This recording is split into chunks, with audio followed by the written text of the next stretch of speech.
أعوذ بالله من الشيطان الرجيم بسم الله الرحمن الرحيم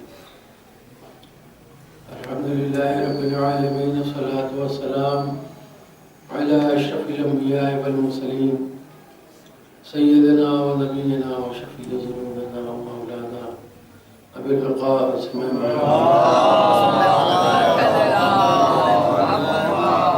وعلى الطيبين الطاهرين المعصومين المظلومين ولعنة الله على أعدائهم أجمعين من يومنا هذا إلى يوم الدين وهو أصدق الصادقين وقوله الحق.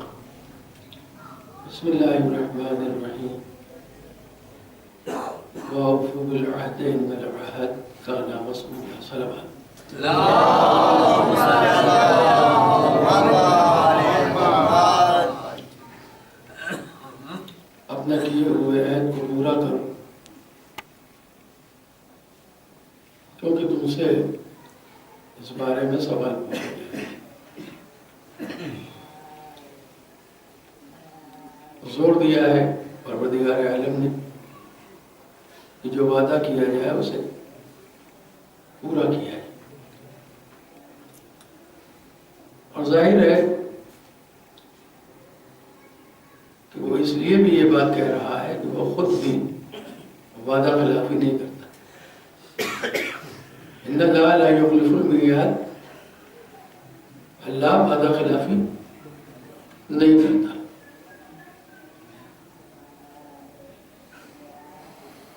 اس بات پر زور کیوں دیا قرآن مجید میں پروردگار نے؟ جو وعدہ کرو اسے پورا کرو. اور خود کہا کہ ہمارا پروردگار جو ہے وہ وعدہ خلافی نہیں کرتا. اس لیے کہ جو کچھ بھی خود تو پروردگار آئے گا نہیں کوئی وعدہ کرنے ہمارے اور آپ کے بیچ میں. اس نے جو ہادی بھیجے ہیں وہی آئے ہیں. انہوں نے ہی بتایا ہے کہ پروردگار کا تم سے یہ وعدہ ہے کہ اگر تم جو ہے وہ اس کے بتائے ہوئے حساب سے زندگی گزارو گے تو تمہیں جو ہے وہ انعام و اکرام سے نوازا جائے گا. اور اگر تم نے اس کے مرضی کے خلاف زندگی گزاری تو پھر تمہیں سزا دی جائے گی اور جہنم میں داخل کر دیا جائے گا. تو وعدہ جو بھی ہادی آیا اس نے کیا اور اس کی امت نے اس پر اعتبار کیا. اور اس لیے بھی اعتبار کیا کہ انہوں نے اپنے اس ہادی اور رہبر کو وعدہ خلاف نہیں پایا. ظاہر ہے جب ہادی اور رہبر جس نے خود بتا رہا ہے کہ یہ اللہ کا وعدہ ہے، جب وہ خود ہی اگر وعدہ خلافی کرنے لگے تو لوگوں کا اعتبار کیسے آئے گا؟ لوگ کیسے سمجھیں گے کہ اللہ واقعی وعدہ پورا کر دے گا؟ تو سارا دار و مدار تو اسی بات پر ہے کہ جو ہادی اور رہبر ہے سامنے وہ جو ہے اس پر ہمیں بھروسہ ہو جائے کہ نہیں، یہ جو بات کہہ رہا ہے کہ اللہ کا یہ وعدہ ہے، اللہ کا یہ وعدہ ہے، اللہ کا یہ وعدہ ہے، تو ہمیں یہ سب ملے گا. یہ ہمیں سب ملے گا تبھی تو انسان جو ہے وہ نیک کام کرے گا. ورنہ جو ہے اگر یہ اس کو ہو جائے کہ پتہ نہیں وعدہ تو کیا بھائی ٹھیک کہہ نہیں سکتے کہ کیا ہو. کیونکہ اکثر جو ہے ایسے بھی لوگ ہوتے ہیں جو انہوں نے وعدہ کیا اور وعدہ کرنے کے بعد مکر گئے. تو کوئی اگر ایسا ہو تو یہ کہہ دے گا کہ بھائی ہمیں کیا پتا کہ انہوں نے جو وعدہ کیا ہے وہ کہاں تک پورا کریں. لیکن انہوں نے یہ دیکھا کہ نہیں، جس کو جو یہ دعویٰ کر رہا ہے کہ میں اللہ کی طرف سے بھیجا گیا ہوں، خود اس نے کبھی جو ہے وعدہ خلافی نہیں کی ہے. تو جب اس نے کبھی وعدہ خلافی نہیں کی تو ظاہر ہے کہ پھر وہ پروردگار بھی ضرور وعدہ پورا کرے گا. اور اس بھروسے کے ساتھ انسان زندگی گزارے گا. اب ہم یہ دیکھتے ہیں کہ جتنے بھی انبیاء گزرے آدم سے لے کے خاتم تک ان کی سیرت، ان کی حیات جو ہے وہ جو اب آپ دیکھیں گے کتابوں میں، پڑھیں گے پوری،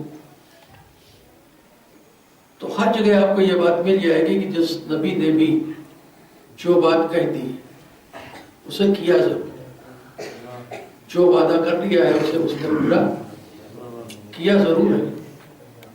اور اکثر تو ایسا بھی ہوا ہے کہ کئی کئی دن تک جو ہے وہ کھڑے رہ گئے نبی، جہاں پہ جو ہے وہ کہا کہ میں یہاں انتظار کر رہا ہوں تو وہ وہیں کے وہیں کھڑے ملے۔ انہوں نے کہا کہ میں نے تو تم سے کہا تھا کہ میں یہاں تمہارا انتظار کر رہا ہوں۔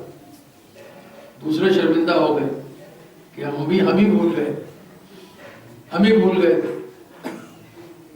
تو یہ تو ہو سکتا ہے کہ وعدہ جو ہے وہ کرنے والا بھول جائے، یہ ہمارے اور آپ کے معاملہ تو ایسا ہے کہ ہو سکتا ہے کہ ہم کوئی وعدہ کریں وہ ذہن سے نکل جائے، کیونکہ ہم انسان ہیں، ہمارے اندر یہ بات پیدا ہو سکتی ہے، بھول سکتے ہیں۔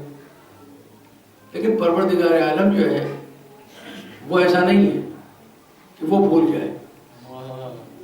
اللہ کی صفات جو صفات ہیں اس میں سے ایک صفت یہ بھی ہے کہ وہ کسی چیز کو بھولتا نہیں ہے، جو کہتا ہے اسے کرتا ہے، جو وعدہ کرتا ہے اسے پورا کرتا ہے، اور وہ بھولتا نہیں۔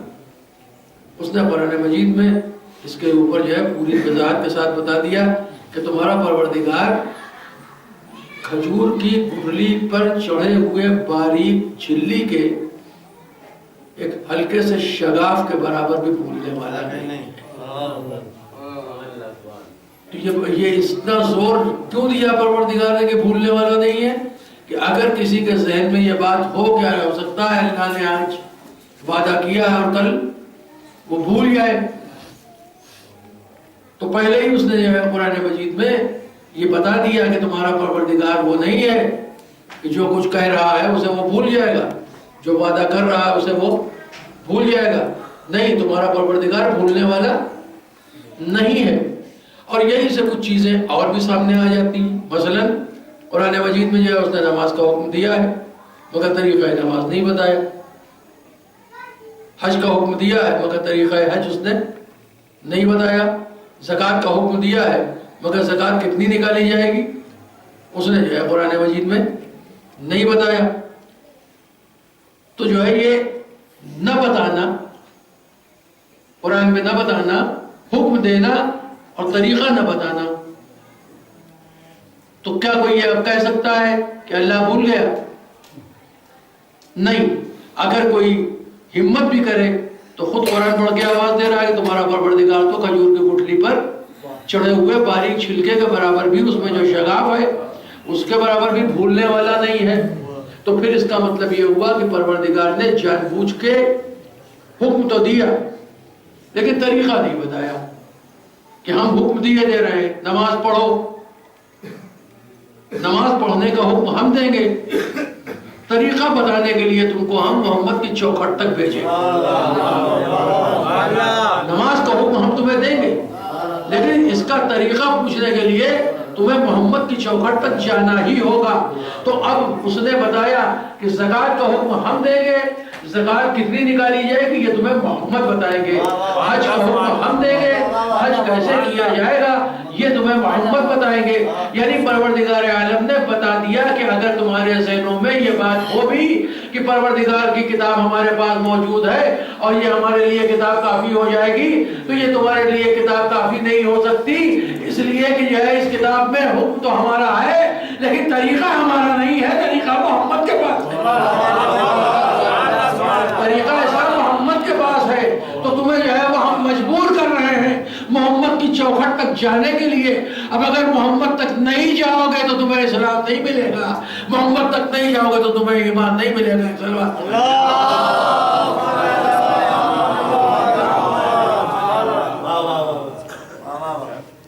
تو یقیناً وہ وعدہ جو اس نے کیا ہے اسے پورا کرے گا، لیکن اس سے پہلے محمد نے وعدہ کیا ہے اور محمد نے اپنی طرف سے کوئی وعدہ نہیں کیا، رسول نے اپنی طرف سے کوئی وعدہ نہیں کیا، حضرت محمد مصطفیٰ صلی اللہ علیہ وسلم ينطق عن الهوى إن هو إلا وحي يوحى. یہ تو کچھ بولتا ہی نہیں ہے جب تک کہ میری طرف سے وحی نازل نہ ہو جائے.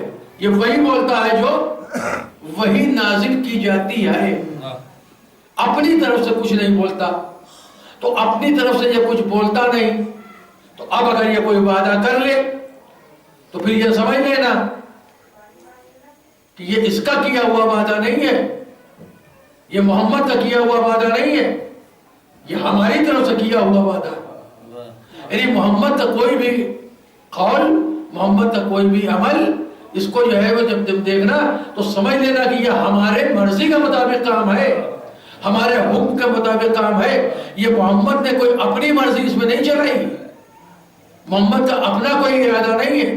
یہ تو اپنے ارادے سے نہ بولتے ہیں نہ اپنے ارادے سے کوئی عمل انجام دیتے ہیں.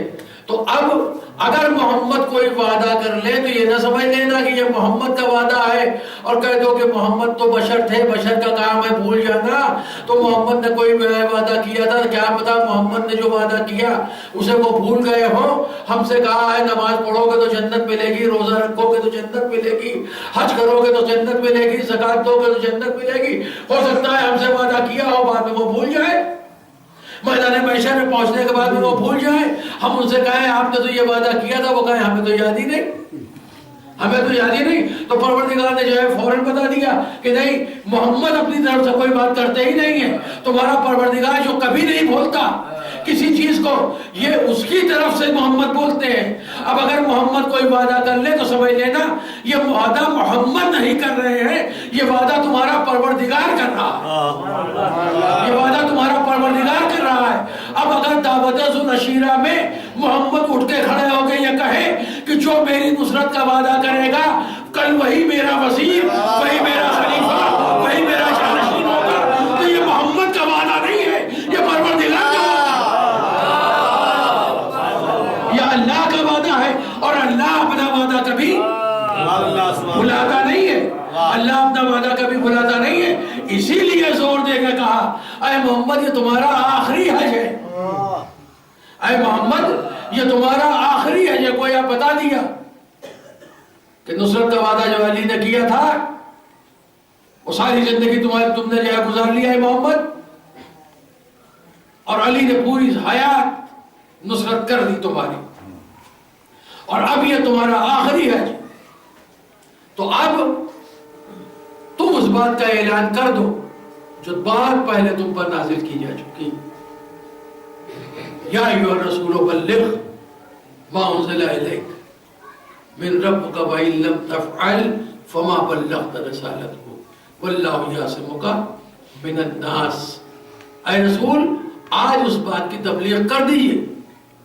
پورے قرآن مجید میں آپ دیکھیے تو یہی پہ رسول کہا گیا اور یہی پہ تبلیغ کی بات کی گئی کہ تبلیغ کر دیجئے. تو تبلیغ کا جہاں پر معاملہ آیا، جہاں پر تبلیغ کی بات آئی، وہاں پر رسول نے تبلیغ میں کیا کیا؟ بھئی تبلیغ میں ابھی تک نماز پہنچا رہے تھے، روزہ پہنچا رہے تھے، حج پہنچا رہے تھے، زکات کے احکام پہنچا رہے تھے، تمام قوانین اسلامی پہنچا رہے تھے.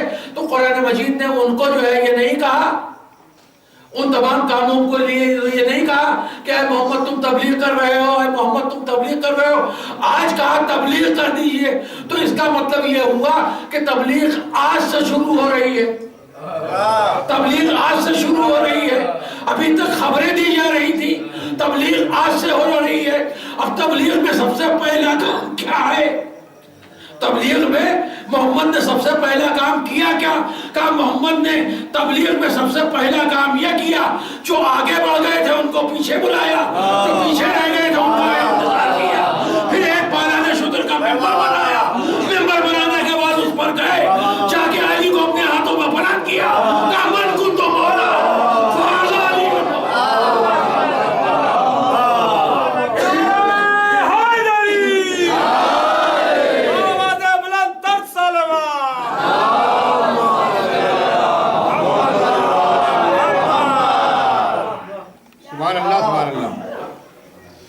اعلان کیا. تو پہلی تبلیغ. اب اکثر یہ کہا جاتا ہے کہ صاحب ممبر کا حق نہیں ادا کرتے.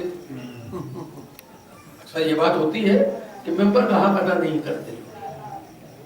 اب آپ ممبر پہ جاتے ہیں تو ممبر کا حق ادا کیجیے، نماز بتائیے، روزہ بتائیے، حج کے بارے میں بتائیے، زکوٰۃ کے بارے میں بتائیے.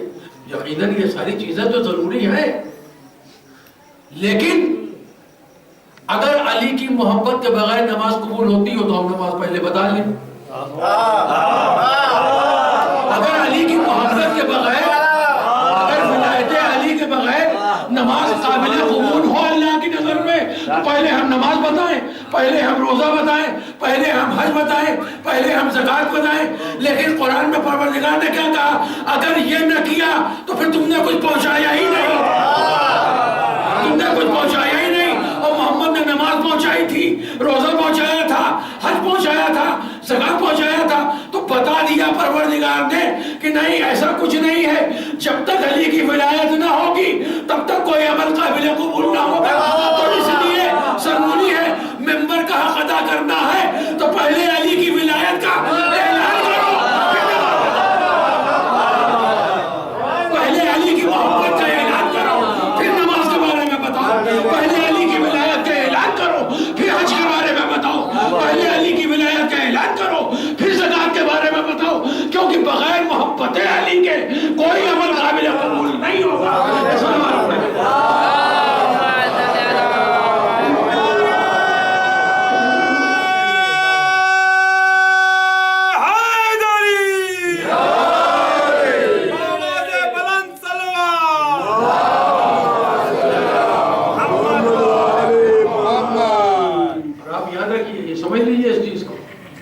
جو ہے کہ تیور ہے کہ اگر یہ نہ کیا تو کچھ نہ کیا. یہ کیوں ہے؟ کیا اللہ جو ہے وہ اپنے حبیب سے معاذ اللہ ناراض ہو گئی؟ یہ بات ہے نہیں. وہ اس لیے کہہ رہا کہ اے محمد، تم نے ہمارے ہی حکم سے دعوت ذوالشیرہ والے دن وعدہ کیا تھا، ہمارے ہی حکم سے تم نے وعدہ کیا تھا کہ جو میری نصرت کرے، جو میری مدد کرے، وہی میرا وزیر، وہی میرا خلیفہ، وہی میرا جانشین ہوگا. تو اے محمد، اگر آج تم نے یہ کام نہ کیا، یہ تمہارا آخری ہے اور اب اس سے اچھا مجمع تم کو ملنے والا بھی نہیں. اس لیے کہ جو ہے وہ 1.25 لاکھ 1.5 لاکھ حاجی ہیں، تو اب اس سے زیادہ بڑھیا مجمع ملنے والا نہیں ہے. اور چاروں طرف کا مجمع ہے، ہر طرف کا مجمع، تو جا کے اپنے اپنے علاقے میں بتائے گا. اور اس میں بھی بڑا اہتمام کیا، 2 دن 3 دن روکے رکھا. ظاہر سی بات ہے کہ جو ہے وہ آج بھی جو ہے جو لوگ حج کرنے جاتے ہیں تو یہاں ہم لوگ انتظار کرتے ہیں، بھائی کیا ہو گیا، آج تو ان کو آنا تھا، آج آئے نہیں، اس لیے گھر آدمی ملنے کے لیے جانا چاہتا تو انتظار کرتا ہے. 1 دن گزر گیا، 2 دن گزر گیا، 3 دن گزر گیا تو آدمی پریشان ہوتا ہے، گھر والے پریشان ہوتے ہیں. اور جب پہنچتا ہے تو سب سے پہلا سوال یہ ہوتا ہے کہاں رہ گئے تھے. سب سے پہلے یہی سوال ہوگا اتنا لیٹ کیوں ہو گئے، اتنی دیر کیوں ہو گئی.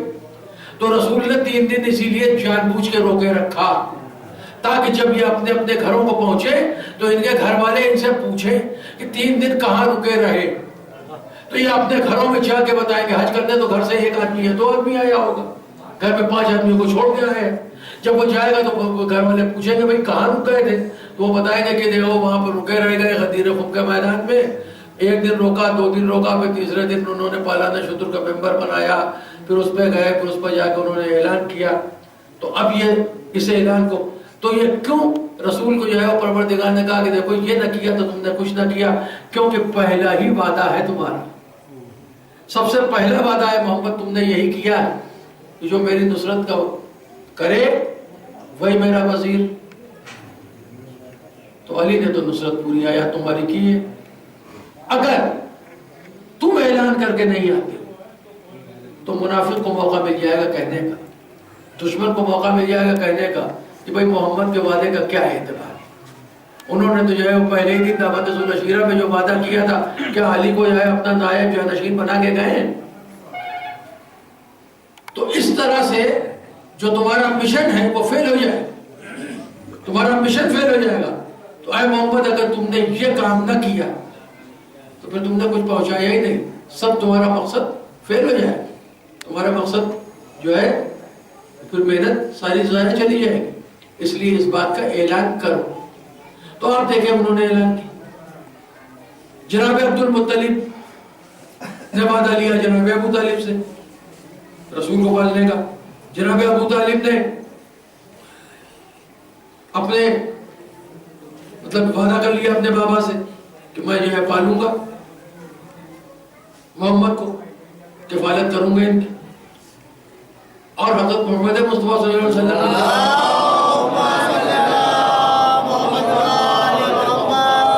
جناب ابو طالب نے اور جناب فاطمہ بنت اسد نے جس طرح کی اسے سب جانتے ہیں کہ کس طرح کی. اس سے کوئی انکار نہیں کر سکتا, اس سے کوئی انکار نہیں کر سکتا. جیسے کہ کفالت جناب ابو طالب نے اور جناب فاطمہ بنت اسد نے رسول اللہ کی جس طرح پالا, نازوں سے پالا, تو وہ جو ہے وہ اس کی کوئی مثال اور نظیر کہیں ہے نہیں. اس طرح کہ میرے لڑکے کام آ جائیں, میرے لڑکے جو ہے وہ مار دیے جائیں. جناب ابو طالب کو جناب عبد المطلب نے بتا دیا تھا کہ اپنے بچوں سے زیادہ پیار کرنا ہے, تو اتنا ہی عزیز رکھا. بدل بدل کے لٹاتے رہتے تھے رات میں, کبھی رسول کو اٹھا کے دوسرے بستر پہ اپنے اور اس جگہ پر جو ہے جناب عقیل کو, کبھی جناب جعفر کو, کبھی مولا کائنات کو بدل بدل کے کہ اگر دشمن حملہ بھی کرے تو رسول بچ جائیں, علی مار دیے جائیں, رسول بچ جائیں, جعفر مار دیے جائیں, رسول بچ جائیں, عقیل مار دیے جائیں. تو اپنے بیٹوں کو لٹایا, خطرے میں لٹایا, تلواروں کے سائے میں لٹایا. ایک اعتبار سے اگر دیکھا جائے تو یہ تلواروں کا سایہ ہی ہے. اس قدر خطرے کے ماحول میں وہاں لٹا رہے مستقل. وہی وعدہ جو جناب عبد المطلب سے کر لیا ہے اسی وعدے کو نبھا رہے ہیں. اور اس وعدے کو نبھاتے نبھاتے اب جناب ابو طالب نے حضرت علی کو ساتھ کر دیا, اور جناب رسول اکرم صلی اللہ علیہ وسلم کے پیچھے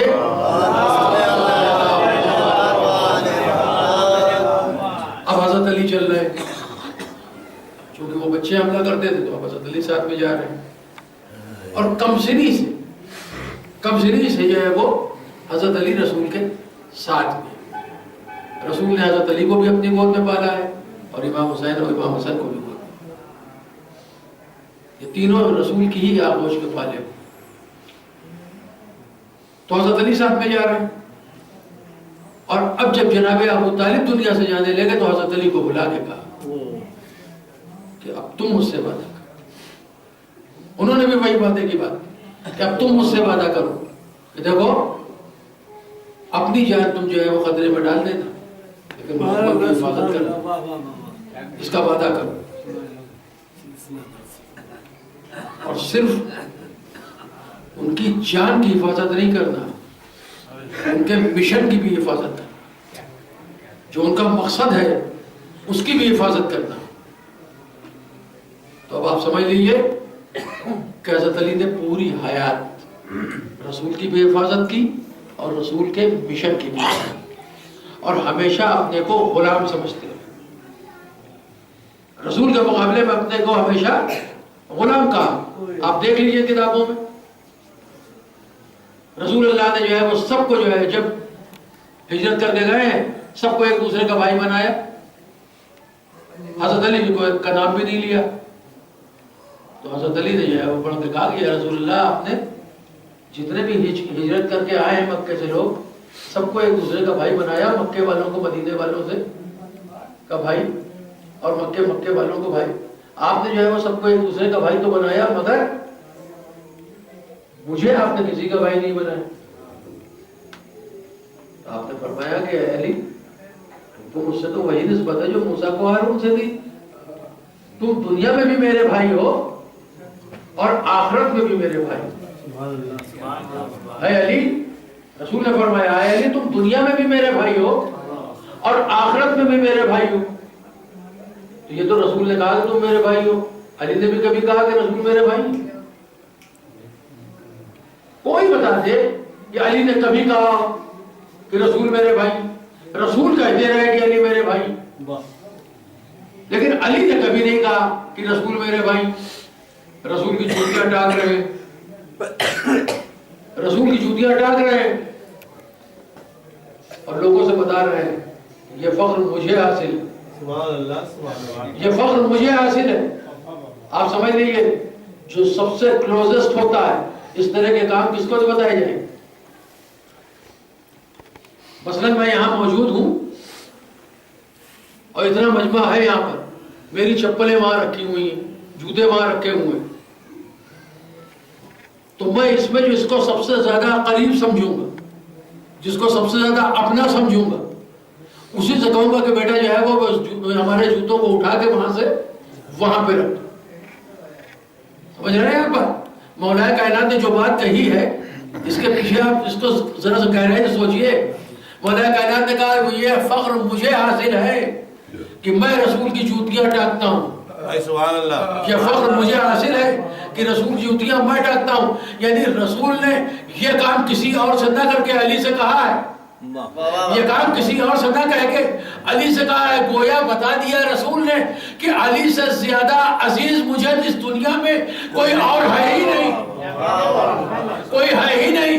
ورنہ میں جو ہے وہ علی سے کیوں اس طرح کے کام انہوں نے کہا؟ آپ بتائیے. تو اتنا قریب. اب مولا کائنات نے ساری زندگی نصرت کی رسول کی، اور جب رسول دنیا میں نہیں رہے تو بھی تجہیز و تکفین تدفین ان سب میں مولا کائنات موجود ہے. آگے آگے کیا چند لوگ، نہ آگے پیچھے کیا چند لوگ ہیں مولا کائنات ہے اس میں تدفین میں، اور رسول بتا کے گئے ہیں. رسول کی تدفین بھی حضرت علی نے کی. تو اب آپ بتائیے سارا کام رسول نے کہا حضرت علی نے اپنی پوری حیات کیا کہ نہیں کیا؟ اور اس کے بعد بھی اب یہ فکر ہے کہ رسول نہیں ہے تو رسول کا مقصد، رسول کا مشن، اس لیے قرآن ترتیب دینا شروع کیا. قرآن کو جو ہے وہ ایک جگہ لکھنا شروع کیا. وہ لیا گیا نہیں لیا گیا اس سے بحث نہیں، وہ کام کیا. اور پھر جناب عقیل کو بلایا، کہا عقیل میں چاہتا ہوں کہ جو ہے وہ کوئی ایک ایسی فیملی، کوئی ایسا قبیلہ، کوئی ایسا گھرانہ بتاؤ کہ جہاں شجاعت بھی پائی جاتی ہے اور وفاداری بھی پائی جاتی ہے. تو جناب عقیل نے پوچھا وہ کیوں؟ کہ اصل میں جب تک رسول حیات تھے تب تک تو میں رسول کی غلامی میں رہا، اور ہر جنگ میں آگے آگے جاتا تھا اور لشکر اسلام کا علم میرے ہاتھ میں ہوتا تھا. لیکن ایک وعدہ حسین ابن علی سے جو ہے وہ رسول نے لیا. اب وہ وعدہ یہ ہے کہ جب اسلام پہ آنچ آئے گی تو حسین کربلا میں بھرے گھر کو لٹائیں گے. تو میں یہ چاہتا ہوں کہ اس وقت میں تو نہ رہوں گا، حسن بھی نہ ہوں گے، تو رسول کا جانشین تو حسین ہوگا. میں چاہتا ہوں کہ میرا کوئی جانشین ایسا ہو کہ جو اس وقت لشکر کا علمدار، میں چاہتا ہوں کوئی میرا جانشین ہو جو لشکر کا علمدار ہو، جو نصرت کر سکے، جو نصرت کر سکے، جو مدد کر سکے. تو جناب ام البنین سے تو جناب ام البنین سے